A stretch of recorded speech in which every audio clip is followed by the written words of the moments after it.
बहुत दुख है, सबको बहुत परेशानी है कि सबके व्यापार, सबके घर बर्बाद हो गए।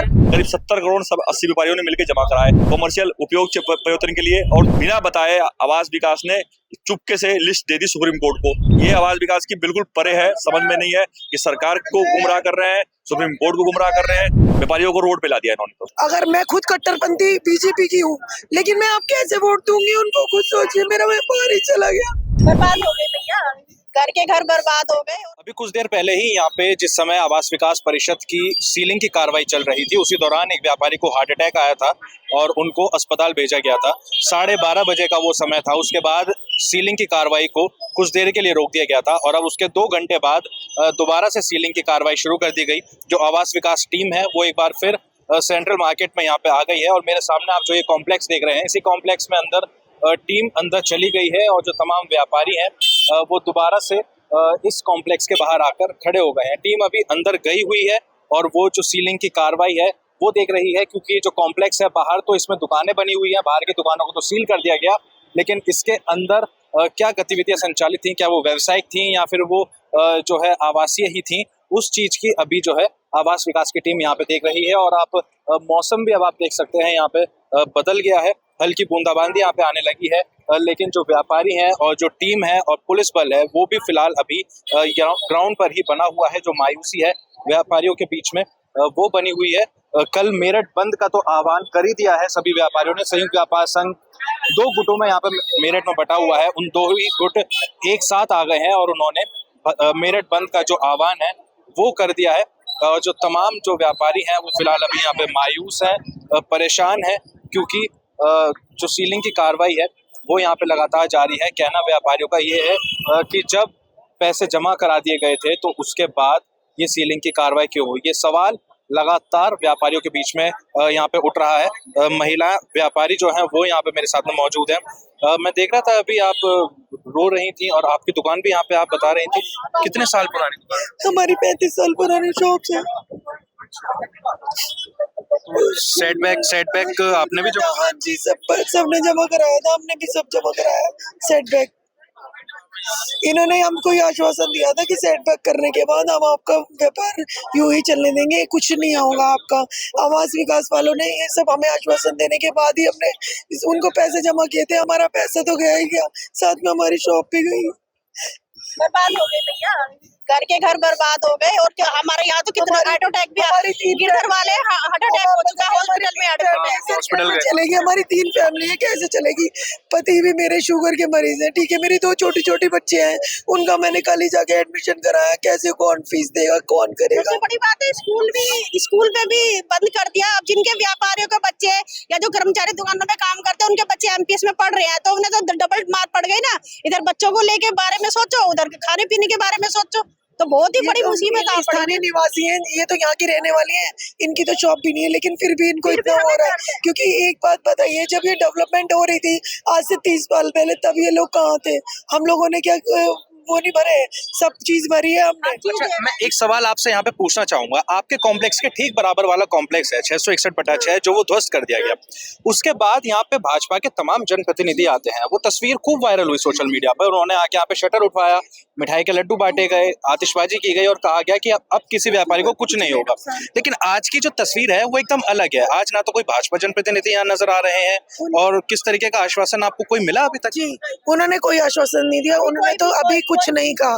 मैं ये नहीं कह रही, मैं बोल रही हूँ माननीय मुख्यमंत्री जी, अगर मैं खुद कट्टरपंथी बीजेपी की हूँ, लेकिन मैं अब कैसे वोट दूंगी उनको? खुद सोचिए, मेरा व्यापार ही चला गया, हम कैसे वोट देंगे? दूसरी बात, एक बात सुनिए, अगर मुख्यमंत्री जी कुछ कर सकते हैं तो अभी भी राहत की सांस अगर हमको मिल जाए तो बहुत ही करना चाहिए। क्योंकि चलो जैसे कैसे इंसान अपना बिजनेस कर लेगा, पर ये सील का क्या करते हैं? दुकान पे सब पे लोन है, उन लोन का भुगतान कौन करेगा? आप खुद सोचिए, हम कैसे करेंगे? ये दुख है, ये दर्द है, ये पीड़ा है उन व्यापारियों की जिनकी दुकानें इस कॉम्प्लेक्स में थी। सेटबैक का पैसा भी जमा कर दिया, लेकिन उसके बावजूद जो है आवास विकास की टीम की तरफ से यहाँ पे सीलिंग की कार्रवाई कर दी गई। आप जो है प्रोसीडिंग में भी थे और आज भी जो सुबह से जो कार्रवाई चल रही है, लगातार विरोध आवास विकास टीम का आपने किया, तो सुबह से अब तक जो ये विरोध हुआ, क्योंकि ऑर्डर आ चुके थे वो विरोध व्यापारियों का अब किस वजह से था? मैं आपको दिखाना चाहूंगा। पिछले एक बात समझो, मैं पिछले 4 महीने से इस लड़ाई में साथ हूँ। जब 25 दिसंबर को एक बोर्ड आवेदन मांगा गया था और फिर 26 तारीख को पूरे प्रदेश की एक बोर्ड बैठक होती है। 26 तारीख की बोर्ड बैठक में स्कीम नंबर 7 को पास किया जाता है। भू उपयोग परिवर्तन की नीति लाई जाती है वो, और फिर उसके पेपर में गजट दिया जाता है। पेपर में आपत्ति मांगने के बाद 15 दिन की आपत्ति मांगने के बाद 5 आपत्ति आती है। उनका 1 महीने के अंदर सुझाव उनकी निस्तारण किया जाता है। निस्तारण करने के बाद व्यापारियों को डिमांड लेटर दिए जाते हैं। डिमांड लेटर 36,000 रुपये पर मीटर के हिसाब से उनको दिया जाता है। बताया जाता है कि आपको 98 की नीति के तहत सेक्शन 13 में अमेंडमेंट करते हुए सेक्टर का रेट लगा के आपके भू परिवर्तन को किया गया और आप 36,000 पर मीटर के हिसाब से पैसे जमा कराए। तो वो व्यापारियों ने एक बिल्डिंगों को 1 करोड़ सवा करोड़ रुपए जमा कराए। करीब 70 करोड़ 80 व्यापारियों ने मिलकर जमा कराए और उसके बाद इन व्यापारियों को एनओसी दिया गया। फिर इनके मैप लिए गए कॉमर्शियल उपयोग परिवर्तन के लिए और दोबारा से इनको ले आके बिना बताए आवास विकास ने चुपके से लिस्ट दे दी सुप्रीम कोर्ट को। तो दोहरी नीति तो ये आवास विकास की बिल्कुल परे है, समझ में नहीं है कि सरकार को गुमराह कर रहे हैं, सुप्रीम कोर्ट को गुमराह कर रहे हैं और क्या करना चाहते हैं आवास विकास के अधिकारी। व्यापारियों को रोड पे ला दिया इन्होंने। तो अच्छा, सुबह से तस्वीर ये भी देखने में आ रही है कि आप लगातार व्यापारियों को जुटाने की कोशिश कर रहे हैं, लेकिन व्यापारी अलग अलग फाड़ में यहाँ पे बटे हुए हैं। कुछ ने तो शुरुआत में विरोध में साथ दिया, लेकिन उसके बाद कुछ सिर्फ व्यापारी नेता यहाँ नीचे बैठ गए, कुछ व्यापारी इधर भटक गए, कुछ व्यापारी उधर भटक गए। एक मंच पे क्यों नहीं आके खड़े हो रहे? उसका कारण था कि 44 भूखंड सील करने थे और 10 टीमें इन्होंने बनाई थी। तो व्यापारी जहां पता चलता था कि वहां पे सील करने गए तो वहां पे अपनी गुहार लगाने जाते थे, जहां जहां लगता था। तो इसलिए व्यापारी को लगा, चूंकि उनकी आवास विकास की 10 टीमें थी तो भाग भाग के जाते थे, जहां भी जाते थे वो उनके साथ भाग भाग के वहां पे जा रहे थे। इसलिए बाकी व्यापारी एक है, कहीं भी पूरे मेरठ का व्यापारी एक है। आप देखो, कल पूरा व्यापार संघ बंद किया है, पूरा मेरठ बंद का आह्वान किया हमने और सारा सक्सेस रहेगा। सारे हमारे दोनों व्यापार संघ के संयुक्त नेता हमारे साथ हैं, सारा जनप्रतिनिधि हमारे साथ है और कैसे भी करेंगे इसको करा जाएगा। नहीं, कोई राहत नहीं थी, तभी से ही कोई राहत नहीं थी। इतना धरने दिए सबने, इतना मार्च निकाला, लेकिन कोई फायदा नहीं हुआ किसी चीज का भी। और आज ये माहौल देख रहे हैं हम कि सब सील कर रहे हैं। सबने पैसा भी जमा कराया, सेट बैक भी दिया, लाखों करोड़ों रुपए गवर्नमेंट को दिए, आवास विकास में जमा कराया सबने पैसा। क्या हमारी गवर्नमेंट को ये दिखाई सुनाई नहीं दे रहा? लाखों लोग बर्बाद हो गए, सब सड़क पे उतरे पड़े हैं। आज इतना बुरा हाल मार्केट का चल रहा है। आज 40-40 साल से ये दुकानें खुली हुई हैं, स्कूल तक बंद कर दिए, हॉस्पिटल बंद कर दिए, जिनके पेशेंट्स पड़े हैं, जिनके बच्चे अभी एडमिशन कराए हैं। तो ये गवर्नमेंट को सोचना चाहिए कि इतना बुरा हाल इस टाइम यहाँ पे हो रहा है। हर पेरेंट्स, हर माँ बाप अपने बच्चों का ध्यान रखते हैं। हमारी सरकार भी तो हमारे माँ बाप है ना, उनके बच्चे हैं हम। उस समय तो आ गए थे यहाँ पे जनप्रतिनिधि भाजपा के, लेकिन पिछले 2 दिन से यहाँ पे नहीं, कोई नहीं आया, कोई भी नहीं आया।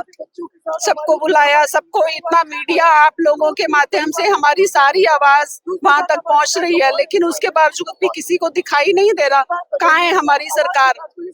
व्यापारी को क्या रुक रहने वाले, क्योंकि सेंट्रल मार्केट भाजपा अभी तक तो कोई नहीं है। अभी तक हमारे को कुछ नहीं समझ में आ रहा कि क्या हमारा रिजल्ट निकलेगा। आज जो इस टाइम ये माहौल आप सब देख रहे हैं, उसके लिए बहुत दुख है, सबको बहुत परेशानी है कि सबके व्यापार, सबके घर बर्बाद होकर। सेंट्रल मार्केट व्यापार संघ के अध्यक्ष जितेंद्र अग्रवाल जो हमारे साथ में हैं, भाई साहब ये बताइए कि अब इस वक्त जो है क्या चल रहा है? क्या सीलिंग पूरी हो चुकी है या अभी रोक?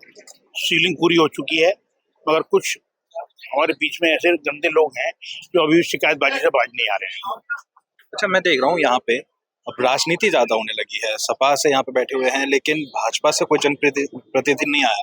आप खुद भाजपा से ताल्लुक रखते हैं और तमाम व्यापारियों से मेरी बातचीत हुई है। व्यापारी जो है भाजपा से उलट जा चुके हैं, वो कह रहे हैं कि अब हम वोट नहीं देंगे। उसको लेकर क्या कहेंगे? क्या व्यापारी अब भाजपा से दूरी बनाना शुरू कर? देखिए, ऐसा है, ये तो आदमी की अपनी स्वेच्छा है, इस बारे में हम कुछ नहीं कर सकते। आदमी का मन है कि वो कहाँ जाए कहाँ जाए। फिलहाल हम लोग बहुत बर्बादी में आ चुके हैं। पैसे जमा करने के बावजूद 36,000 मीटर के हिसाब से 1.25 करोड़ रुपए लोगों ने जमा किए हैं। कैसे कैसे नंबर 1 पे पैसे जमा किया है ये उनकी आत्मा जानती है। हम लोगों को पता है हमने कैसे कैसे रिश्तेदारों से कहाँ से लोन लेके सारी व्यवस्था की है, मगर स्थिति बड़ी गंभीर बनी हुई है। आवास विकास वालों ने हमारी पैसे लेने के बाद लैंड चेंज की कोई भी बात सुप्रीम कोर्ट में नहीं रखी है। अब व्यापारियों का अगला रुख क्या होने वाला? अब कल 9 तारीख है, कल स्थिति देखी जाएगी कि हमारे अधिवक्ता जो है कितनी हमारी बात सुप्रीम कोर्ट के जजों तक पहुंचाते हैं। और क्या मेरिट बंद का भी आवाज है? हाँ, कल पूर्ण संपूर्ण मेरिट बंद रहेगा, शास्त्री नगर बंद रहेगा। और जब पिछली तस्वीर हमने देखी थी, शटर उठाया गया था, मिठाई बांटी गई थी, लड्डू बांटे गए थे, उस तस्वीर को लेकर क्या कहेंगे? उससे और आज की तस्वीर एकदम अलग। वो ऐसा है कि हमें आश्वासन दे दिया गया और हम तो कमिश्नर लेटर दे दिया है कि अब कुछ नहीं होगा, स्टेट बाजार घोषित हो जाएगा। हम व्यापारी इतना हाई लेवल तो पढ़ाई कर ही नहीं है कि जो वो सही लेटर दिया है, गलत लेटर दिया है। जो सपा विधायक हैं अतुल प्रधान, वो काफी देर से यहाँ बैठे हुए हैं और जो तमाम जो व्यापारी नेता हैं वो साथ में यहाँ बैठे हुए हैं। अभी फिलहाल ये देखिए, कांग्रेस के भी जो तमाम यहाँ पे नेता हैं वो यहाँ पे पहुंच चुके हैं। महानगर अध्यक्ष हैं रंजन शर्मा यहाँ पे मौजूद हैं और इसके अलावा तमाम जो व्यापारी नेता हैं वो यहाँ हैं। व्यापारियों में जो सुबह के समय दोपहर नजर आया था, वो शाम होते होते अब एक होते नजर आ रहे हैं। और जो 9 तारीख को मेरठ बंद का जो आह्वान था वो फिलहाल अभी कर दिया गया है। गुस्सा है, आवास विकास के खिलाफ है, लेकिन 9 तारीख में अभी सुप्रीम कोर्ट में दोबारा सुनवाई होनी है और उस सुनवाई में सुप्रीम कोर्ट का क्या फैसला रहना है वो देखने वाली बात होगी। प्रत्युष शर्मा, अमर उजाला, मेरठ। आपके राज्य की खबरें, आपके शहर की खबरें सबसे पहले जानने के लिए देखते रहें अमर उजाला। चैनल को सब्सक्राइब जरूर कर लें और पाएं हर अपडेट।